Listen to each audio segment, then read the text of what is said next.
നിങ്ങൾ ഈ 50 ലക്ഷം രൂപ എന്ന് പറഞ്ഞ സംഭവം കണ്ടോ നേരിട്ട്? ഞാൻ എൻ്റെ ജീവിതത്തിൽ 50 ലക്ഷം രൂപ നേരിട്ട് ഞാൻ കണ്ടിട്ടില്ല. പലർക്കും ലോട്ടറി അടിച്ച് 50 ലക്ഷം രൂപ കിട്ടിയിട്ടുണ്ടെന്നൊക്കെ പറയുന്നുണ്ട്. പക്ഷേ ഞാൻ ആകെ ടോട്ടൽ മൊത്തത്തിൽ നിങ്ങൾക്ക് 50 ലക്ഷം രൂപയുടെ ഒരു സാധനം കാണിച്ചു തരാം. എൻ്റെ ഈ പിറകിലൊരു വണ്ടി കിടക്കണണ്ട, ഒരു വാഹന നഗരസഭയുടെ. ഇതിൻ്റെ പേരാണ് മൊബൈൽ സെപ്റ്റേജ് ട്രീറ്റ്മെൻറ്റ് പ്ലാന്റ്, സഞ്ചരിക്കുന്ന ക്ലീനിങ് മിഷൻ എന്ന ഖ്യാതിയോടുകൂടി 2024 മാർച്ചിലോ മറ്റാണ് ഇതിൻ്റെ ഉദ്ഘാടനം നടന്നതെന്നാണ് ഞാൻ മനസ്സിലാക്കുന്നത്.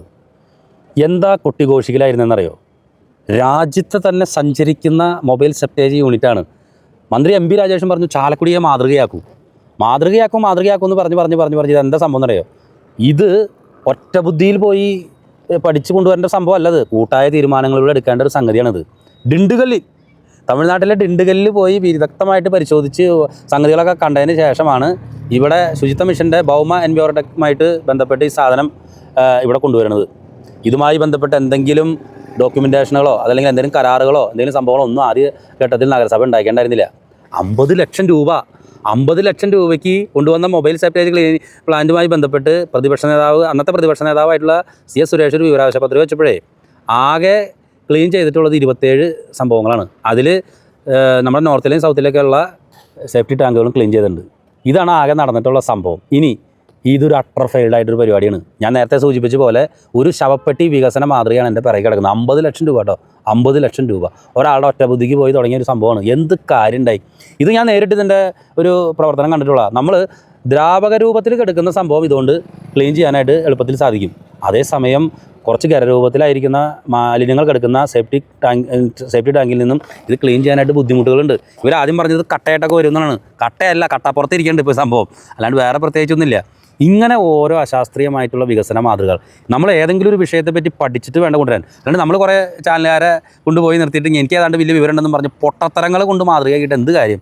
ഇപ്പോൾ നമ്മൾ 50 ലക്ഷം രൂപയുടെ സെപ്റ്റേജ് പ്ലാന്റ് കിടക്കണ കെടുപ്പുണ്ട. ഞാൻ ഈ നഗരസഭയുടെ തൊട്ടടുത്ത് തന്നെയുള്ള ഒരു വീട്ടിൽ ഇത് ക്ലീൻ ചെയ്യുന്ന സ്ഥലത്ത് പോയി. അവിടെ അത് കുറച്ച് പഴക്കം ചെന്ന സെപ്റ്റി ടാങ്കായിരുന്നു. അപ്പോൾ അവിടെ ഈ സാധനം വെച്ച് കഴിഞ്ഞിട്ട് 4-5 ദിവസം എടുത്തു. അത് മാത്രമല്ല, ഇതിൻ്റെ വേസ്റ്റ് വരുന്നത് മണി പോലെ ഈ സാധനം വളരെയധികം സമയം എടുത്തിട്ടാണ്. ഇതെന്താണെന്ന് വെച്ചിട്ടുണ്ടെങ്കിൽ ഇപ്പോൾ നമ്മുടെ ഇവിടെ സ്ഥിരമായിട്ട് ഇപ്പോൾ ഈ ബസ് സ്റ്റാൻഡുകളിലെയും അതുപോലെ സേഫ്റ്റി ടാങ്കുകളുണ്ടല്ലോ, അതൊക്കെ ദ്രാവക രൂപത്തിൽ തന്നെ പെട്ടെന്ന് നിറയും. അങ്ങനെയുള്ള സ്ഥലങ്ങളിൽ ഇത് ഉപയോഗിക്കാൻ പറ്റും.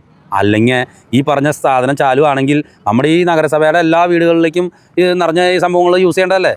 അപ്പോൾ മറ്റൊരു ശവപ്പെട്ടി വികസന മാതൃകയാണ് എൻ്റെ പിറകെ കിടക്കുന്നത്. 50 ലക്ഷം രൂപയുടെ കസേര വികസന മാതൃകയുടെ ഒരു സംഭവമാണ് ഈ കിടക്കുന്നത്. ഇതിൽ UDF തന്നെ പല ആളുകൾക്ക് ഇതിൽ അതൃപ്തി ഉണ്ടായിരുന്നു. കാരണം വലിയ കൂടിയാലോചിച്ച് തീരുമാനമൊന്നും ഇല്ലാണ്ടാണ് പോയി ഡിണ്ടുഗല്ലിൽ പോയി പഠിച്ച് ഈ സാമാനം കൊണ്ടുവന്ന് ഇവിടെ ഈ കൊണ്ടുവച്ചത്. ഇപ്പോൾ സൂപ്പറായി. ഇതുമായി ബന്ധപ്പെട്ടൊരു കരാർ ഈ കമ്പനിയായിട്ട് ഉണ്ടാക്കാൻ. ഈ കമ്പനി എന്ന് വെച്ചിട്ടുണ്ടെങ്കിൽ അവരുടെ പരസ്യത്തിന് വേണ്ടി സാധനം കൊണ്ടു നടക്കുന്ന ഒരു രീതിയിലേക്ക് മാറി. അപ്പോഴാണ് ഇവിടുത്തെ പ്രതിപക്ഷ നേതാവ് വിവരാവകാശം വയ്ക്കുന്നത്. അപ്പോഴാണ് കൂടുതൽ കാര്യം അറിയാൻ പറ്റുന്നത്. ഒരു മാസം ലക്ഷങ്ങളോളം ഇതിന് ചിലവ് വരുന്നുണ്ട്. നമുക്ക് ഇവിടെ ചാലക്കുടി നഗരസഭയ്ക്ക് ഒരു കൊല്ലം കിട്ടിയിട്ട് എത്ര കാശ? 1.5 ലക്ഷം എത്രയും കണ്ടാണ് ഇതിൻ്റെ ക്ലീനിങ്ങിലൂടെ കിട്ടിയിട്ടുള്ള സംഭവം. പിന്നീടാണ് ഇവർ ഇതുമായി ബന്ധപ്പെട്ട് ഒരു കരാറുണ്ടാക്കിയിരിക്കുന്നത്. ഇപ്പം എന്താ അതിൻ്റെ സംഭവം എന്നറിയില്ല. എന്തായിരുന്നാലും സംഗതി കലാഭവമണി പാർക്കിൽ സ്വച്ഛന്ത ശീതളമായ തണലിൽ സംഗതി കിടക്കുന്നുണ്ട്. ഇങ്ങനത്തെയുള്ള ശവപ്പെട്ടി വികസന മാതൃകകൾ ഇനി കൊണ്ടുവരുമെങ്കിലും ചിന്തിക്കുക. പുതിയ ഭരണസമിതി ആലോചിച്ച് ചെയ്യണം. എൻ്റെ വാശിയും എൻ്റെ അഹങ്കാരവും എൻ്റെ ധാർഷ്ട്യവും അതുകൊണ്ട് കാണിക്കാനുള്ളതല്ല ജനങ്ങളുടെ ഫണ്ട്. മനസ്സിലായിട്ടോ? അതുകൊണ്ട് കാണിക്കാനുള്ളതല്ല നഗരസഭ, പഞ്ചായത്ത് തുടങ്ങിയ സ്ഥലങ്ങൾ. ഇവിടെ ചില ഭരണാധികാരികൾക്ക് അങ്ങനെ ചില തോന്നലുണ്ടായിട്ടുണ്ട്. ആ ഭരണാധികാരികൾ കാരണം കൊണ്ട് തന്നെ ആ മുന്നണിക്ക് പല സീറ്റുകളും നഷ്ടപ്പെട്ടു എന്നുള്ള യാഥാർത്ഥ്യം കൂടി പറയുന്നു. അപ്പോൾ ശവപ്പെട്ടി വികസന മാതൃകയുടെ മൂന്നാമത്തെ സംഭവമാണ് എൻ്റെ പിറകെ കിടക്കുന്നത്. ഞാനായിട്ട് 50 ലക്ഷം രൂപ കണ്ടിട്ടില്ല. 50 ലക്ഷം രൂപ ചിലവഴിച്ച് മേടിച്ച സാധനമാണ് എൻ്റെ പിറകെ കിടക്കുന്നത്. ഇതിൻ്റെ സ്ഥിതി ഇങ്ങനെയാണ്. രാജ്യത്തിലെ ഏറ്റവും ആദ്യത്തെ മൊബൈൽ സെപ്റ്റേജ് ക്ലീനിങ് പ്ലാന്റ് ആയിരുന്നു ഇവിടെ ട്രീറ്റ്മെൻറ്റ് പ്ലാന്റ്, സഞ്ചരിക്കുന്ന സംഗതി. പച്ച മലയാളത്തിൽ പറഞ്ഞ തീട്ടം വണ്ടി കട്ടപ്പുറത്ത്. 50 ലക്ഷം സ്വാഹ. നമ്മുടെ കലാഭവമണി പാർക്കിലേക്ക് വന്നു കഴിഞ്ഞിട്ടുണ്ടെങ്കിലേ ആ പാർക്കിൻ്റെ ആ ടോയ്ലറ്റൊക്കെ ഇരിക്കുന്ന ഭാഗത്തായിട്ടൊരു പാവം JCB വയസ്സായിട്ട് മുതുമുത്തച്ഛനായിട്ട് ഇരിക്കാൻ തോന്നുന്നു. ഇതുപോലെയുള്ള ഈ വാഹനങ്ങൾ ഇത് നശിച്ച് തവിടുപൊടിയായി തകർന്ന് തരിപ്പണായിട്ട് കിടക്കുന്നുണ്ട്. ഇതിന് മെയിൻ്റെനൻസ് ചെയ്യാൻ പറ്റുമെന്ന് വെച്ചിട്ടുണ്ടെങ്കിൽ അറിയില്ല. പക്ഷേ നഗരസഭയ്ക്ക് എന്തായാലും ഇത്തരത്തിലുള്ളൊരു വാഹനം അത്യന്താപേക്ഷിതമാണ്. എന്താണ് ഇതിനൊരു പോംവഴി? എന്തെങ്കിലും വല്ല പോംവഴികളുണ്ടോ? ഇപ്പോൾ നിലവിൽ കിടക്കുന്ന സംഭവത്തിൻ്റെ കാഴ്ചയാണ് ഞാൻ നിങ്ങൾക്ക് കാണിച്ചു തരുന്നത്. ഇങ്ങനെയും ചില ശവപ്പെട്ടി വികസന മാതൃകകൾ നമ്മുടെ പല സ്ഥലങ്ങളിലും കാണാൻ സാധിക്കും. നിങ്ങൾ അങ്ങനത്തെ വല്ല സംഗതികളൊക്കെ ഉണ്ടെങ്കിൽ ഫോട്ടോ എടുത്ത് തന്നോളൂ. ഇത് കഴിഞ്ഞ 5 വർഷമായിട്ട് ഇങ്ങനെ കിടക്കുന്ന സംഭവം തോന്നുന്നു JCB. എന്നിട്ട് നഗരസഭ ഇത് വാടകയ്ക്ക് വിളിക്കാമെന്നാണ് എൻ്റെ അറിവ്. ഈ നഗരസഭയ്ക്ക് ആവശ്യമായിട്ടുള്ള സംഭവമാണ്. ഇനി എന്താണ് ഇതിനൊരു പരിഹാരം? എന്താണ് ഇതിനൊരു മാർഗ്ഗം? ഇതൊരു കൊച്ചു ശവപ്പെട്ടി വികസന മാതൃക, വലിയ ശവപ്പെട്ടി വികസന മാതൃകയുണ്ട്, ചെറിയ ശവപ്പെട്ടി വികസന മാതൃകയുണ്ട്. കൊച്ചു ശവപ്പെട്ടി വികസന മാതൃകയാണ് ഇപ്പോൾ കാണിച്ചു തരുന്നത്. ഇത് കിടക്കാൻ തുടങ്ങിയിട്ട് 5 കൊല്ലം കണ്ട് കഴിഞ്ഞു. എന്നോട് ഇതേ ആളുകൾ ഇടയ്ക്കിടയ്ക്ക് ഒന്നിങ്ങനെ പറയും. ഞാൻ പിന്നെ അത് ശ്രദ്ധിക്കാറില്ല ശരിക്കും പറഞ്ഞാൽ. പക്ഷേ ഇപ്പോൾ പുതിയ ഭരണസമിതി വന്നേക്കാണല്ലോ, അത് ചിലപ്പോൾ ഞാൻ കാണിപ്പോൾ മാറ്റി മറച്ചാലോ. അപ്പോൾ അതുകൊണ്ട് ശ്രദ്ധയപ്പെടുത്തുന്നു. ഇങ്ങനെയൊരു പാവം മുതുമുത്തച്ഛനായിട്ടുള്ള JCB ഇവിടെ തകർന്ന് നാമാവശേഷമായിട്ട് കിടക്കുന്നുണ്ട്. എന്തെങ്കിലും നിങ്ങൾക്ക് ചെയ്യാൻ പറ്റുകയാണെങ്കിൽ നല്ല കാര്യമായിരിക്കും. അത് നഗരസഭയ്ക്ക് മുതൽക്കൂട്ടായിരിക്കും. നമ്മൾ ഈ വാടകയ്ക്കൊക്കെ വിളിച്ച് വികസനം നടത്തുന്നതിനേക്കാളും നല്ലതാണല്ലോ. ഞാനിപ്പോൾ നിൽക്കുന്നത് ദേശീയപാതയിൽ പോട്ട സുന്ദരിക്കവലയിലാണ്. ഇവിടെ നിന്ന് കഴിഞ്ഞിട്ടുണ്ടെങ്കിൽ നമുക്ക് ആകെ കണ്ണ് നിറഞ്ഞു പോകും. കാരണം ഒരുപാട് ആത്മാക്കളുടെ സ്വരം നമുക്കിവിടെ കേൾക്കാൻ സാധിക്കും. അശാസ്ത്രീയമായിട്ടുള്ള പല നിർമ്മാണ രീതികൾ കൊണ്ട് ജീവൻ നഷ്ടപ്പെട്ടിട്ടുള്ള, അല്ലെങ്കിൽ അമിത വേഗതയിൽ വാഹനം ഓടിച്ചു വന്ന് അപകടത്തിൽപ്പെട്ടിട്ടുള്ള ഒരുപാട് ചെറുപ്പക്കാരുടെ മുഖങ്ങളൊക്കെ ഇവിടെ വന്ന് കഴിഞ്ഞാൽ കാണാൻ സാധിക്കും. ഇത് ശരിക്കും പറഞ്ഞിട്ടുണ്ടെങ്കിൽ ചാലക്കുടിയിലെ ഭരണകർത്താക്കളുടെ തന്നെ കൃത്യമായ ഇടപെടലില്ലായ്മയുടെ ഭാഗമായിട്ട് വന്ന അപകടങ്ങളും മരണങ്ങളൊക്കെ തന്നെയാണ് പലതും. നിരവധിയായിട്ടുള്ള പ്രക്ഷോഭങ്ങൾക്കും പോരാട്ടത്തിനും ശേഷം ഇവിടെ സർവീസ് റോഡിന് വീതി കൂട്ടി. അതുപോലെ തന്നെ ഈ ഭാഗം, ഈ സുന്ദരിക്കവലേൻ്റെ ഹൈവേയിലേക്ക് കയറുന്ന ഭാഗം കോൺക്രീറ്റ് ബ്ലോക്ക് വെച്ച് ഒരു കയറിട്ട് കെട്ടി ഒരു താൽക്കാലിക ശമനം ഉണ്ടാക്കി. പക്ഷേ അന്നേ ചാലക്കുടി പോലീസ്, അന്നത്തെ CA ആയിരുന്ന സന്ദീപ് സാർ പ്രത്യേകം പറഞ്ഞിരുന്നൊരു സംഭവമാണ് ഇവിടെ അടയ്ക്കണം. അന്ന് അദ്ദേഹത്തെ ഒരുപാട് പേര് ക്രൂശിച്ചു. അദ്ദേഹത്തിന് ഒരുപാട് പേര് അദ്ദേഹം പറഞ്ഞ് ശരിയായിട്ടില്ല, ഇപ്പോഴത്തെ പ്രാദേശിക വികസന കാഴ്ചപ്പാടുകൾ അറിയില്ല എന്നൊക്കെ പറഞ്ഞു. പക്ഷേ അന്ന് പോലീസ് പറഞ്ഞത് വളരെ കൃത്യമായൊരു കാര്യമായിരുന്നു. ഇന്നിപ്പോൾ ഇവിടുത്തെ സ്ഥിതി എന്താണെന്നറിയോ? ഞാനിപ്പോൾ ഈ വീഡിയോ ഇപ്പോൾ ചെയ്യാനായിട്ടുള്ള സംഭവം, ഇന്നലെ പുലർച്ചെ ഞാനിതിലെ ഇരിഞ്ഞാലക്കുട ഭാഗത്തു നിന്ന് വന്ന് സർവീസ് റോഡ് കൂടി വരുന്ന സമയത്ത് ഇവിടെ ഈ കോൺക്രീറ്റ് ബ്ലോക്ക് കെട്ടിവെച്ചേക്കണ ഈ എൻഡിൽ ഇതൊക്കെ അഴിച്ചിട്ടേക്കാം. ഇതിലൂടെ ഒരു വാഹനം പാഞ്ഞു വരണം, ഒരു കാറ്. ഞാൻ എൻ്റെ കണ്ണ്, എനിക്ക് എന്താ ചെയ്യണമെന്നുള്ള പിടിയിലാൻ അവസ്ഥയിലായി പോയി. എന്നെ പുലർച്ചെ ആ സമയത്ത് ഒരു 1:30-2 മണി നിന്ന് ഇടിച്ചിട്ടെങ്കിൽ ആരുണ്ടാവുക? ഇതുപോലെ എത്ര അപകടങ്ങൾ ഇപ്പോഴും അപകട കെണിയൊരുക്കി ഇവിടെ ഇത്തരത്തിലുള്ള പരിപാടികൾ നടന്നുകൊണ്ടിരിക്കുക. ഞാൻ ഇപ്പോഴത്തെ നഗരസഭാ ഭരണാധികാരികളോട് ഏറ്റവും കേണ് പറയാണ്, ഈ പ്രദേശം നിങ്ങൾ അടച്ചുകെട്ട്. ഇവിടുത്തെ പ്രാദേശിക വികസനത്തിൻ്റെ ഈഗോ പറഞ്ഞ് ആരും ഇതിനെ എതിർക്കാൻ വരരുത്. നിങ്ങൾ മനസ്സിലാക്കേണ്ട സംഭവം, ഇവിടെ തലച്ചോറ് ആരെയും ചിന്നിച്ചിതറാനായിട്ടുള്ളതല്ല ഈ റോഡ്. ചാലക്കുടിക്കാരായിട്ടുള്ള ആളുകളുടെ, അല്ലെങ്കിൽ ചാലക്കുടി പട്ടണത്തിലേക്ക് വരുന്നവരുടെ തലച്ചോറ് ചിന്നിച്ചിതറാനുള്ളതാണോ ഇവിടുത്തെ റോഡുകൾ? ഈ കോൺക്രീറ്റ് ബ്ലോക്കുകളുടെ പല കയറുകളും അഴിച്ചിട്ടേക്കാണ്. ഇതിവിടെ ആദ്യമായിട്ട് വരുന്ന ആളുകൾക്ക് അറിയില്ല, അവർ വാഹനം എടുക്കും. ഇപ്പോൾ യുവാക്കളൊക്കെ ആണെങ്കിൽ നല്ല സ്പീഡിൽ വണ്ടി ഓടിച്ച് വരുന്നവരായിരിക്കും, നേരെ ചെന്ന് കയറുന്നവരായിരിക്കും. അവിടെ നിന്ന് വരുന്നവരുണ്ടാവും, ഇവിടെ നിന്ന് വരുന്നവരുണ്ടാവും. ഇതൊരു മറ്റൊരു ശവപ്പെട്ടി വികസന മാതൃകയാണ്. എത്രത്തോളം ആളുകളുടെ തലച്ചോറ് ചിന്നിച്ചിതറി കളയാൻ വേണ്ടി വെച്ചിരിക്കുന്ന സംഭവം. എന്തുകൊണ്ട് ഇവിടെ കെട്ടി ഇത് അടച്ചുകൂടാ? ഇതെന്തിനാണ് ഇങ്ങനെ ആളുകളെ കൊലയ്ക്ക് കൊടുക്കാൻ വേണ്ടി ഇങ്ങനെ ഒരു സംഭവം ചെയ്ത് വെച്ചത്? ഇതിൻ്റെ അവസാനിക്കുന്ന ഭാഗത്തും ആരംഭിക്കുന്ന ഭാഗത്തും ഏകദേശം 50-60 മീറ്റർ ഉണ്ടാവും ഇങ്ങനെ കയറിട്ട് കോൺക്രീറ്റ് ബ്ലോക്ക് കെട്ടി വെച്ചത്. അതൊരു താൽക്കാലികമായിട്ടുള്ള സംഗതി മാത്രമാണ്. ഇതിന് ശാശ്വത പരിഹാരം ഉണ്ടാവണം. ഇവിടെ ഇത് അടച്ചു കെട്ടിയില്ലെങ്കിൽ ഇനിയും ഒരുപാട് പേരുടെ തലച്ചോറ് ചിന്നിച്ചിതറാനായിട്ട് സാധ്യതയുണ്ട്. ഒരുപാട് അമ്മമാരുടെ ദുഃഖം, അവരുടെ കരച്ചിൽ. ഇപ്പോഴും ഇവിടെ അപകടത്തിൽപ്പെട്ട മരണപ്പെട്ട യുവാക്കളുടെ വീടുകളിൽ നിങ്ങൾ പോയിട്ടുണ്ടോ? നമുക്ക് സഹിക്കാൻ സാധിക്കില്ല. അപ്പോൾ പുതിയ ഭരണാധികാരികളുടെ മുന്നിൽ ഞാൻ ഈ ശവപ്പെട്ടി വികസന മാതൃക ഒരിക്കൽ കൂടി വെക്കുകയാണ്. ഇത് അധികം താമസിക്കാതെ ഇവിടെ ആരെങ്കിലും തലച്ചോറ് ചിന്നിച്ചിതറാനായിട്ട് സാധ്യതയുണ്ട്. നിങ്ങളിനി ഈ പറയുന്ന സർവീസ് റോഡിലൂടെ പോകുക. ഈ വീതി കൂട്ടിയ സർവീസ് റോഡുണ്ടല്ലോ, നമ്മുടെ സുന്ദരിക്കവല മുതൽ പോട്ട ആശ്രമം ജംഗ്ഷൻ വരെ, അതിൻ്റെ കിഴക്ക് ഭാഗത്തായിട്ട് കുറച്ച് ഭാഗം ടാർ ചെയ്യാൻ ഇട്ടിരിക്കുന്നത് കാണാനായിരിക്കും. ഇതെന്താ പറ്റിയെന്നറിയത്? ഇതും ഇവിടുത്തെ ചില ഭരണാധികാരികളുടെ, ചില കസേര മാതൃകകളുടെ, കസേര മനുഷ്യന്മാരുടെ ഈഗോ ക്ലാഷ് തന്നെയാണെന്ന്. കാരണം ഇത് ടാർ ചെയ്യാനായിട്ട്, സർവീസ് റോഡുകൾ ടാർ ചെയ്യാനായിട്ട് NH അധികൃതർക്ക് ഒരു കൃത്യമായിട്ട് തന്നെ അതിന് ഒരു മാനദണ്ഡമുണ്ട്. അതനുസരിച്ചുള്ള ടാറിങ് അവിടെ ചെയ്യാൻ പറ്റുള്ളൂ. അപ്പോൾ അന്ന് ഇവിടുത്തെ വേറൊരു ജനപ്രതിനിധി പറഞ്ഞൊരു കാര്യം ചെയ്യാം, കിഴക്ക് നിന്ന് പടിഞ്ഞാട്ടിട്ട് അറിയാം. ഓൾറെഡി പടിഞ്ഞാറ് ഭാഗത്ത് ടാറിങ് നിലവിലുള്ള റോഡുണ്ട്. അപ്പോൾ അങ്ങനെ വരുമ്പോൾ ഇത് പ്രശ്നമില്ലാണ്ട് പോയേനെ. പക്ഷേ അതിനും പ്രശ്നവും ഈഗോ ക്ലാഷൊക്കെ ഉണ്ടാക്കി. ഇപ്പോൾ എന്ത് ചെയ്തു? ആ ഒരു 1.5-2 അടി ഭാഗം ടാർ ചെയ്യാണ്ട് അവിടെ കിടക്കേണ്ടതാണ്. അതും അപകട പ്രശ്നം തന്നെയാണ്. ഞാൻ ഈ പുതിയ ഭരണാധികാരികളുടെ മുന്നിൽ ഇത് വെക്കണം എന്താണെന്നറിയോ? നിങ്ങൾക്ക് കുറേ കൂടി കാഴ്ചപ്പാടുകളുള്ളവരാണ്. KV പോളേനെ പോലുള്ള ആളുകൾ ഫയൽ പഠിച്ച് വിഷയങ്ങൾ ഇടപെടുന്ന ഒരാളാണ്. അപ്പോൾ ഈ വിഷയം കൂടി വെച്ചേക്കണം. കാരണം ഇവിടെ അധികം താമസിക്കാതെ ആരുടെ അപകടം ഉണ്ടാവാൻ സാധ്യതയുണ്ട്. ഞാൻ ഇന്നലെ എനിക്കത് കിട്ടി, അതുകൊണ്ടാണ് ഞാനിപ്പോൾ ഇതും കൂടി ഈ ശവപ്പെട്ടി വികസന മാതൃക കൂടി വയ്ക്കുന്നത് ഈ സുന്ദരിക്കവലയിലെ. നമ്മുടെ തൊട്ടടുത്ത് കിടക്കുന്ന പട്ടണമായിട്ടുള്ള അങ്കമാലിയിലേക്ക് ചെല്ലുക. അങ്കമാലിയിലെ ഗതാഗത കുരുക്കിനെ പറ്റിയിട്ടല്ല ഞാൻ പറയുന്നത്, അത് മറ്റൊരു ഒടുക്കത്തടങ്ങൽ. പക്ഷേ അങ്കമാലി പട്ടണത്തിലേക്ക് ചെന്ന് കഴിഞ്ഞാൽ അവിടെ ഘനഗാംഭീരമായ രീതിയിൽ പ്രൗഢി ഉണർത്തിക്കൊണ്ട് നിൽക്കുന്നൊരു കെട്ടിടമുണ്ട്. അതെന്താ സംഭവം? KSRTC bus stand terminal.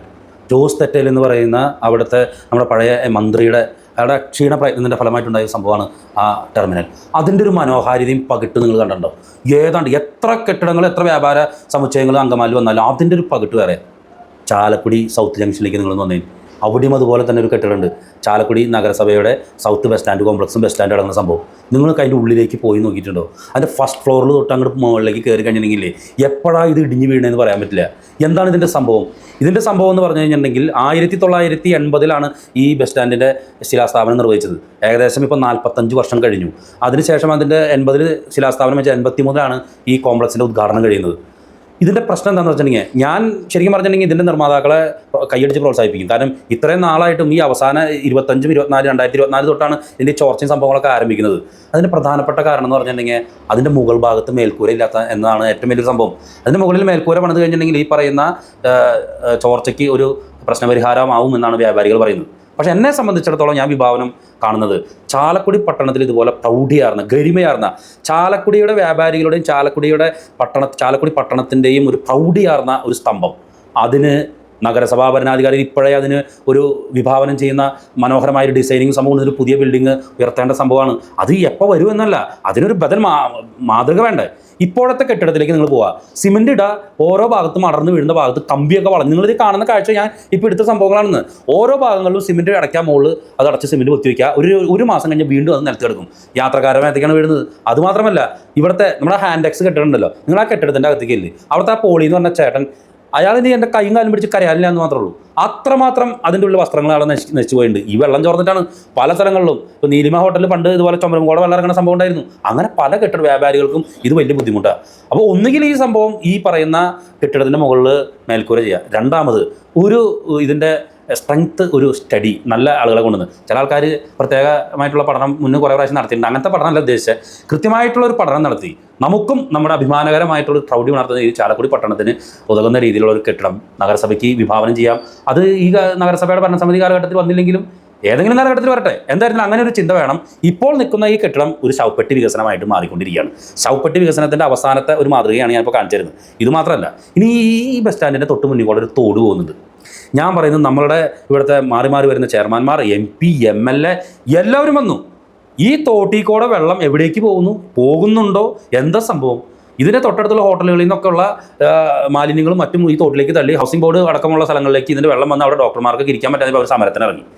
ഇത് യഥാർത്ഥത്തിലുള്ള നല്ല ഭരണാധികാരികൾ ഉണ്ടെങ്കിൽ അവിടെ ചെന്നിട്ട് ഷോ വർക്ക് കാണിക്കാൻ വേണ്ടിയിട്ട് തോട് കോരാൻ വേണ്ടി ചിലനോടത്ത് നിൽക്കില്ല, എൻ്റെ അധികാരം ഉപയോഗിക്കണം.